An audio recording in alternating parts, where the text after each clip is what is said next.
दोस्तों स्वागत है आप सबका आपके अपने एजुकेशन चैनल एजुट्यूबर देव में। दोस्तों राजस्थान की भौगोलिक स्थिति के बारे में आज हम बात करने वाले हैं, जो कि राजस्थान जीके का जो हमारे एक सीरीज़ शुरू हुई है उसी के अंतर्गत ये एक पार्ट है। और इससे पहले हमने राजस्थानी बोलियां और राजस्थानी कला संस्कृति के बारे में जो है काफ़ी प्रश्न सॉल्व कर रखे हैं, तो प्लीज़ आप वो जाके देखिए। अगर वो वीडियोज़ आपने देखे नहीं हैं तो उनके लिंक जो हैं वो आपको डिस्क्रिप्शन में मिल जाएंगे। तो चलिए करते हैं शुरू। पहला क्वेश्चन है दोस्तों, क्षेत्रफल के अनुसार राजस्थान का देश में कौन सा स्थान है। इससे पहले कई सारे वीडियोस में हमने ये क्वेश्चन कवर किया है। तो दोस्तों वो है पहला स्थान, राजस्थान का देश में क्षेत्रफल अनुसार पहला स्थान है। जो कुल क्षेत्रफल है वो है 3,42,239 वर्ग किलोमीटर। तो ये प्रश्न हमने भूगोल में, जो हमने भारत का भूगोल की बात की थी, राजस्थान का भूगोल की बात की थी, उसमें भी हमने प्रश्न रखा था। अगला प्रश्न, राजस्थान का क्षेत्रफल देश के कुल भूभाग का कितने फीसदी है। 15.43%, 18.33%, 9.32%, या फिर 10.41%। तो राजस्थान का जो टोटल क्षेत्रफल है वो देश के टोटल क्षेत्रफल का 10.41% है। अगला प्रश्न, राजस्थान की लंबाई और चौड़ाई क्रमशः कितनी है।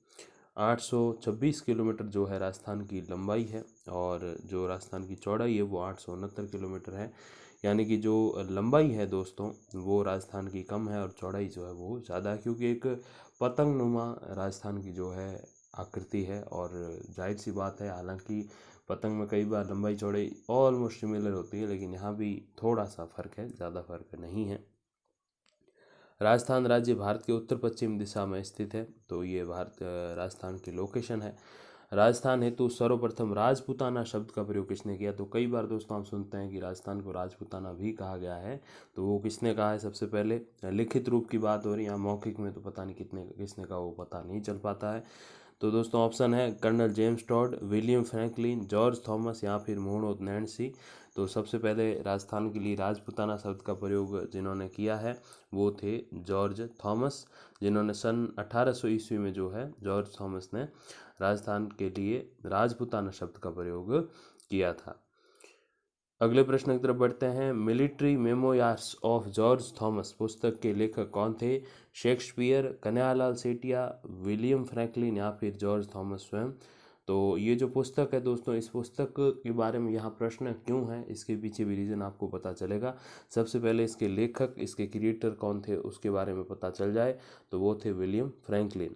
1805 ईस्वी में लिखी इस पुस्तक से प्रमाण प्राप्त हुए थे कि राजपूताना शब्द का सर्वप्रथम लिखित प्रयोग जॉर्ज थॉमस ने किया था। तो इसीलिए इस पुस्तक को यहाँ रखा गया है, क्योंकि इसी पुस्तक से पता चलता है, जो कि 1805 में लिखी किसने, विलियम फ्रैंकलिन ने लिखी, और लिखी है जॉर्ज थॉमस के ऊपर। तो इसी पुस्तक से पता चलता है कि जॉर्ज थॉमस ने सबसे पहले राजस्थान के लिए राजपूताना शब्द का प्रयोग किया था। अगला प्रश्न, विश्व की सबसे सघन बसावट वाला रेगिस्तान कौन सा है।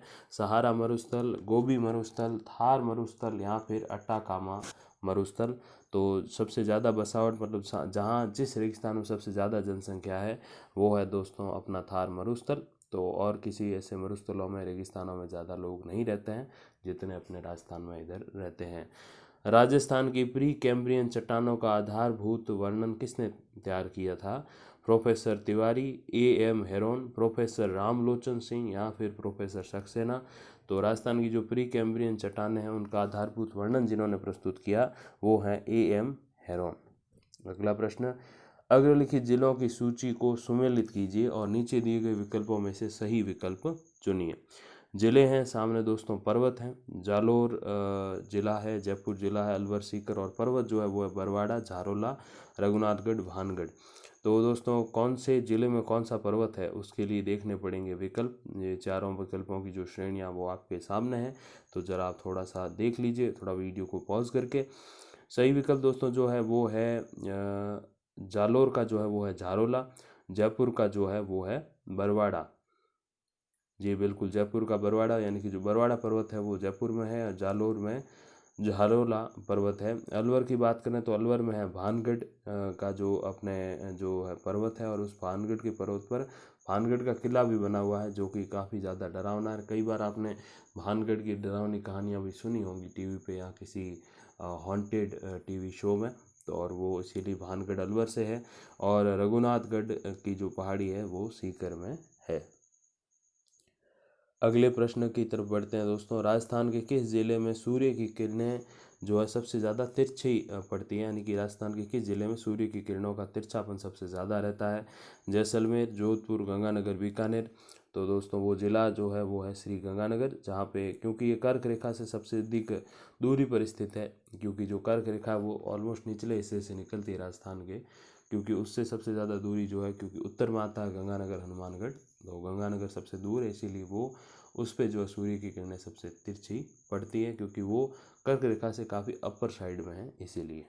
अगले प्रश्न की तरफ बढ़ते हैं। भूकंप की दृष्टि से राजस्थान को कितने जोन में बांटा गया है? 3, 4, 7 या 9? तो राजस्थान को भूकंप की दृष्टि से जो बांटा गया वो 3 जोनों में बांटा गया है। अगला प्रश्न, फॉसिस बालू का स्तूप, यानी कि फॉसिल्स सैंड ड्यून्स होते हैं ऑक्साइड, स्थायी वनस्पति युक्त, चूना युक्त, या फिर ये सभी गुण उनमें होते हैं? तो फॉसिल जो बालू का स्तूप होते हैं उनमें ये सारी की सारी चीज़ें होती हैं, उपयुक्त सभी। अगला प्रश्न, राजस्थान के थार मरुस्थल में दृष्टद्वती नदी की घाटी में किस प्रकार के बालू स्तूप चिन्हित होते हैं? पैराबोलिक बालू का स्तूप, बरखान बालू का स्तूप, तारा बालू का स्तूप, रेखीय अथवा पवनानुवर्ती बालू का स्तूप? तो कौन से स्तूप हैं जो है मरुस्थल में दृष्टद्वती नदी की घाटी में है? तो वो है दोस्तों बरखान बालू का स्तूप। अगले प्रश्न की तरफ बढ़ते हैं। निम्नलिखित में से कौन सी पहाड़ियाँ राजस्थान में विंध्यन पर्वत श्रेणियों का विस्तार हैं? अलवर पर्वत, गिरवा पर्वत, डोरा पर्वत, या फिर मुकंदरा पहाड़ियाँ? तो इनमें से कौन सी पहाड़ियाँ हैं जो विंध्यन पर्वत श्रेणियों का विस्तार हैं? तो वो है दोस्तों मुकंदरा की पहाड़ियाँ। अगला प्रश्न, बालू का स्तूप बनने की आवश्यक दशा क्या है? रुकावट का होना, हवा में गति, विस्तृत क्षेत्र, या फिर ये सभी? तो जो बालू का स्तूप बनने की आवश्यक दशा है दोस्तों वो है ये सभी। तो हवा में रुकावट भी होनी चाहिए, और हवा में थोड़ी गति भी होनी चाहिए, और एक बड़ा क्षेत्र होना चाहिए, तभी बालू का स्तूप बनता है। अगला प्रश्न, किस विद्वान के अनुसार मरुस्थल का दक्षिणी पश्चिमी एवं सिंध का निचली घाटी वाला भाग अपर टर्शियरी युग तक समुद्र के नीचे रहा था? तो ये किस विद्वान ने कहा है? बेलेंडफोर्ड, सर सिरिल फॉक्स, कीट्स, या फिर इनमें से कोई नहीं?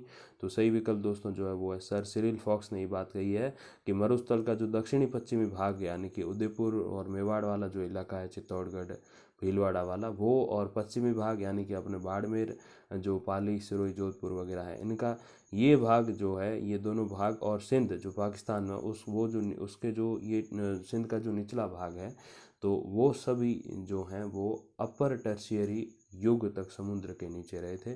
तो ये कथन जो है वो सर सिरिल फॉक्स का है। अगला प्रश्न, राजस्थान की मरुस्थलीकरण प्रक्रिया के संबंध में कौन सी अवधारणा सबसे सही है? अ, यह सूखे के कारण आरंभ होती है, ब, यह शुष्क क्षेत्रों से आरंभ होती है, स, अतिचारण और निर्वनीकरण प्रमुख कारण है, द, मृदा एवं जल का अनुचित प्रबंध। तो इसमें से दोस्तों कौन सी अवधारणा सबसे सही है? केवल अ एवं ब, स एवं द, या फिर उपयुक्त सभी?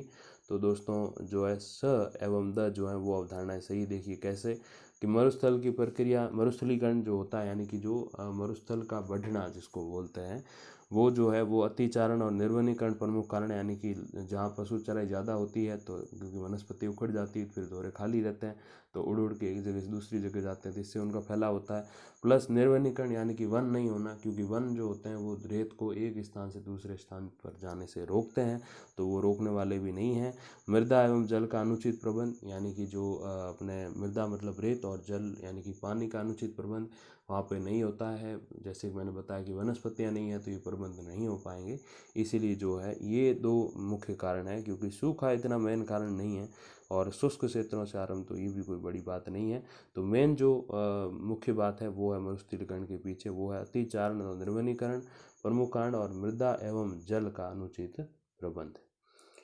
अगले प्रश्न की तरफ बढ़ते हैं दोस्तों। राजस्थान और मध्य प्रदेश सीमा पर दक्कन लावा पठार क्षेत्र में भैंसरोडगढ़ से बिजौलिया तक का जो उपजाऊ क्षेत्र है वो क्या कहलाता है? काठोड़, कोठारी, परमाल, ऊपरमाल? तो इसमें से दोस्तों कौन सा विकल्प सही है? देखिए जरा कि जो दक्कन लावा पठार से भैंसरोडगढ़ से दक्कन लावा पठार में भैंसरोडगढ़ से बिजोलिया तक का जो क्षेत्र है दोस्तों वो ऊपरमाल कहा जाता है। काफ़ी बार ये प्रश्न आता है, विशेषकर सेकंड ग्रेड में, कि उसमें भूगोल भी इंक्लूडेड होती है, तो जाहिर सी बात ये प्रश्न आना ही है। तो जो अपने ऊपरमाल का क्षेत्र कहा जाता है। कई बार इसको थोड़ा रिवर्स करके भी पूछते हैं कि ऊपरमाल का जो क्षेत्र है वो कहाँ से कहाँ तक आ जाता है। तो मध्य प्रदेश सीमा पर जो दक्कन लावा पठार है उसमें भैंसरोड गढ़ से लेकर बिजौलिया तक का जो उपजाऊ क्षेत्र है वो कहलाता है कौन सा, ऊपरमाल कहलाता है। अगला प्रश्न, राजस्थान के कितने फीसदी भूभाग पर रेतीले मैदानों का विस्तार है?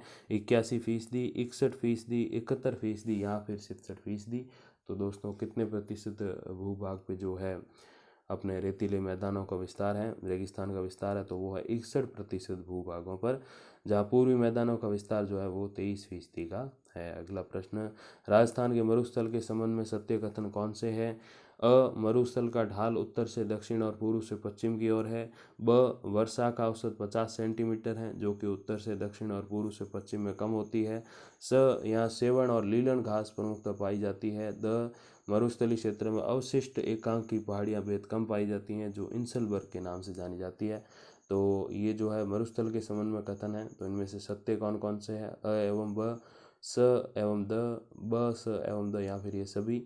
तो दोस्तों ये सभी के सभी जो कथन है वो मरुस्थल के बारे में जो है वो सही है, क्योंकि जो मरुस्थल का ढाल है उत्तर दक्षिण से पूर्व पश्चिम की ओर, यानी कि जो जहाँ पे ज़्यादा मरुस्थलीकरण है वो ढलान का भाग है, तो बाकी जगह से रेत उड़कर इधर आती है।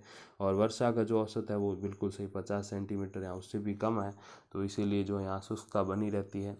और यहाँ सेवण और लीलन घास बिल्कुल जैसलमेर में पाई जाती है, सेवण और लीलन घासें, तो वो सही बात है। और अगला जो है बिंदु दिया हुआ यहाँ पे, द, मरुस्थलीय क्षेत्र में अवशिष्ट एकांक की पहाड़ियाँ बेहद कम पाई जाती हैं जो इंसलबर्ग के नाम से पाई जाती हैं। तो क्योंकि इन पहाड़ियों का कम होना भी एक तरीके से रीज़न है कि यहाँ बहुत सारा जो है रेतीले धोरे वगैरह होते हैं। अगला प्रश्न की तरफ बढ़ते हैं, गिरिपद ढाल का निम्न भाग जो जलोढ़ पंख से ढका होता है वो क्या कहलाता है? नाल, बृहत, विहत, गिरवा, बजादा। तो गिरिपद ढाल का जो निम्न भाग है जो जलोढ़ पंख से ढका होता है वो कहलाता है बजादा। अगला प्रश्न, मांड प्रदेश किस जिले का भौगोलिक उपनाम है? बाड़मेर, जैसलमेर, चित्तौड़गढ़, अलवर। मांड प्रदेश काफ़ी महत्वपूर्ण क्वेश्चन है दोस्तों, ध्यान से इसका आप आंसर बिल्कुल याद रखिएगा। मांड प्रदेश जो है वो जैसलमेर को कहा जाता है। अगला प्रश्न, सांभर और नागौर का क्षेत्र क्या कहलाता है? सपाद लक्ष्य, बागड़, वागड़ या मेवात। तो दोस्तों सांभर और नागौर का जो क्षेत्र है वो सपाद लक्ष्य कहलाता है। अरावली पर्वतमाला के बारे में सत्य कथन कौन कौन से हैं? अ, ये विश्व की प्राचीनतम वलित पर्वतमाला है। ब, यहाँ पर रघुनाथगढ़ की पहाड़ी स्थित है। स, इसकी उत्पत्ति प्री कैम्ब्रियन कल्प में हुई थी। द, अरावली पर्वतमाला की राजस्थान में कुल लंबाई 676 किलोमीटर है। तो अरावली के बारे में सही कथन कौन कौन से हैं? ब एवं स, अ एवं स, अ एवं द, या फिर अ, ब एवं द। तो दोस्तों चारों ही विकल्प तो सही नहीं है, चारों में से 3 या 2 ही सही। तो वो कौन से हैं दोस्तों? तो वो है अ एवं स। देखिए दोस्तों कैसे, यह विश्व की प्राचीनतम वलित पर्वतमाला है और इसकी उत्पत्ति प्री कैम्ब्रियन कल्प में हुई है। तो रघुनाथगढ़ की पहाड़ियाँ नहीं है, और अरावली पर्वतमाला की राजस्थान में कुल लंबाई 676 किलोमीटर नहीं है, कुछ अलग है। तो दोस्तों देखते हैं वो लंबाई वगैरह कितनी है। ये रहा वो प्रश्न, अरावली पर्वतमाला की राजस्थान में कुल लंबाई कितनी है? 692 किलोमीटर, 550 किलोमीटर, 500 किलोमीटर या फिर 600 किलोमीटर। तो दो है दोस्तों 550, यानी कि 550 किलोमीटर जो है अरावली पर्वतमाला राजस्थान में है। अगले प्रश्न की तरफ बढ़ते हैं, अरावली पर्वतमाला की सबसे अधिक ऊंचाई किस जिले में है? अलवर, अजमेर, बीकानेर, सिरोही। तो वो तो बहुत ईजी क्वेश्चन है। माउंट आबू कहाँ पे? तो वो जाहिर सी बात है सिरोही में ज़्यादा है। अगला प्रश्न, राजस्थान का वह क्षेत्र जो मरुस्थलीकरण से सबसे अधिक प्रभावित है? दक्षिणी, उत्तरी, पश्चिमी, पूर्वी। तो वो कौन सा क्षेत्र है दोस्तों? तो वो क्षेत्र है पश्चिमी क्षेत्र, जहाँ मरुस्थलीकरण सबसे ज़्यादा है, आप जानते हैं। अगला प्रश्न, राजस्थान का वह क्षेत्र जहाँ एक दशक यानी कि एक 10 साल में 9 उल्का पिंड गिर चुके हैं वो कौन सा है? हाड़ौती, ढूंढाड़, मारवाड़, मेवाड़। तो दोस्तों वो है अपना मारवाड़, जहाँ पिछले 10 सालों में 9 जो है उल्का पिंड गिरे। मारवाड़ी बोली का प्रचलित शब्द पालर है, जो है उसका क्या मतलब है? पालर शब्द का भूमिगत जल, पशुओं का चारा, पानी का खारापन या फिर बरसाती जल। तो दोस्तों जो पालर है उसका तात्पर्य है बरसाती जल। बरसाती जल जो मीठा जल होता है उसको पालर जल भी बोलते हैं। अगला प्रश्न, थार मरुस्थल की उत्पत्ति का सबसे प्रभावी कारण कौन सा है? ज़्यादा कृषि करना, भूगर्भिक हलचल, शुष्कता वृद्धि या फिर बालू निक्षेप वृद्धि। तो थार मरुस्थल की जो उत्पत्ति हुई, मतलब थार मरुस्थल जो पैदा हुआ, तो उसके पीछे क्या रीज़न है? तो वो है शुष्कता वृद्धि, यानी कि शुष्कता बढ़ती गई, तो इसलिए जो है मरुस्थल भी बढ़ता गया। अगला प्रश्न, राजस्थान के भौगोलिक प्रदेशों का निर्धारण सर्वप्रथम किस पुस्तक में किया गया? जो पुस्तकों के नाम है दोस्तों वो इस प्रकार हैं: भौगोलिक राजस्थान, राजस्थान ज्ञान कोश, राजस्थान के भौतिक प्रदेश, या फिर राजस्थान का भूगोल। तो दोस्तों 4 किताबें दी हुई है, इनमें से किस पुस्तक में सबसे पहले राजस्थान के भौगोलिक प्रदेशों का विभाजन या निर्धारण किया गया? तो वो है राजस्थान का भूगोल नामक बुक में। अगले प्रश्न की तरफ बढ़ते हैं। प्राक ऐतिहासिक काल में विश्व कितने भूखंडों में विभाजित हो गया था? 2, 3, 7 या 8? तो उस समय केवल 2 ही भूखंड थे, और उसमें जो अपने जो अभी अफ्रीका देश, माफ़ कीजिएगा, अफ्रीका जो महाद्वीप है वो हमारे साथ था उस वक्त। तो आप समझ सकते हो कि हमारा कितना पड़ोसी अफ्रीका। गोंडवाना लैंड और अंगारा लैंड दो ही जो है उस समय महाद्वीप होते थे, और कोई महाद्वीप नहीं होते थे। अगला प्रश्न, प्राक ऐतिहासिक काल में गोंडवाना लैंड और अंगारा लैंड के मध्य कौन सा महासागर पाया जाता था? हिंद महासागर, प्रशांत महासागर, टैथिस महासागर, या फिर अटलांटिक महासागर? तो उस समय जो है टैथिस महासागर पाया जाता था इन दोनों के मध्य। तो दोस्तों इस प्रकार आज का ये हमारा वीडियो रहा। अगले 2 पार्ट जो हैं वो जल्द ही आपके सामने लाऊंगा मैं, और जो समय आपने अपना इम्पोर्टेंट निकाल के हमें दिया इस वीडियो के लिए, उसके लिए thank you very much for watching. नमस्कार, धन्यवाद।